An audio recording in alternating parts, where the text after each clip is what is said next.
اللهم اهدنا فيمن هديت، وعافنا فيمن عافيت، وتولنا فيمن توليت، وبارك لنا من الخير فيما أعطيت، وقنا واصرف عنا برحمتك شر ما قضيت، فإنك تقضي اللهم ولا يقضى عليك، إنه لا يذل من واليت ولا يعز من عاديت، تباركت ربنا وتعاليت، فلك الحمد على ما قضيت، ولك الشكر على ما أعطيت.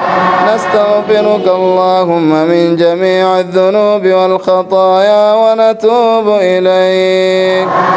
اللهم اقسم لنا من خشيتك ما تحول به بيننا وبين معصيتك، ومن طاعتك ما تبلغنا به جنتك، ومن اليقين ما تهون به علينا مصائب الدنيا، ومتعنا اللهم بأسماعنا وأبصارنا وقواتنا أبدا ما أبقيتنا، واجعل الوارث منا، واجعل ثارنا على من ظلمنا، وانصرنا على من عادانا، ولا تجعل اللهم مصيبتنا في ديننا، ولا تجعل الدنيا أكبر همنا، ولا مبلغ علمنا، ولا تسلط علينا بذنوبنا من لا يخافك فينا ولا يرحمنا.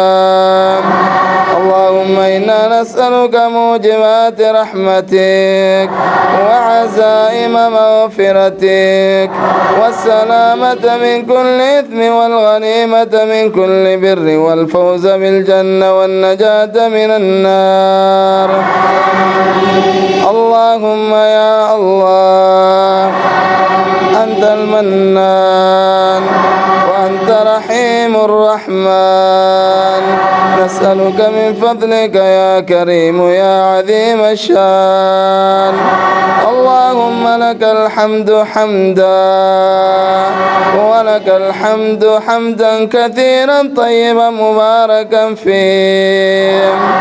اللهم لك الحمد على أن بلغتنا بشهر رمضان، اللهم كما بلغتنا شهر رمضان فأعنا على الصيام والقيام يا رب العالمين.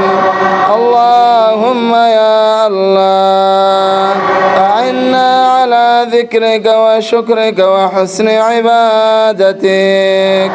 اللهم إنا نسألك الهدى والتقى والعفاف والغنى. اللهم إنا نسألك الهدى والتقى والعفاف والغنى. اللهم ربنا ظلمنا أنفسنا، وإن لم تغفر لنا وترحمنا لنكونن من الخاسرين. لا إله إلا أنت سبحانك إنا كنا من الظالمين. اللهم اغفر لنا ولوالدينا ولجميع المسلمين الأحياء منهم والميتين برحمتك يا أرحم الراحمين.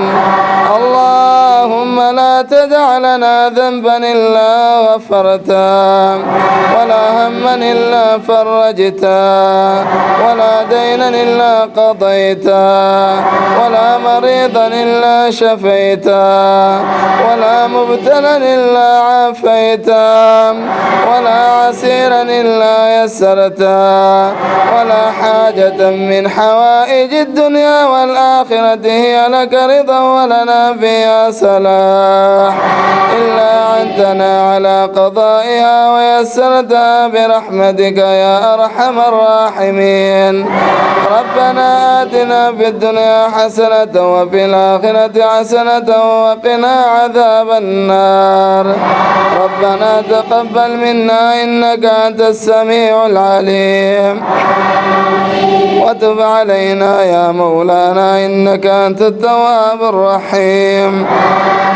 سبحان ربك رب العزة عما يصفون وسلام على المرسلين والحمد لله رب العالمين.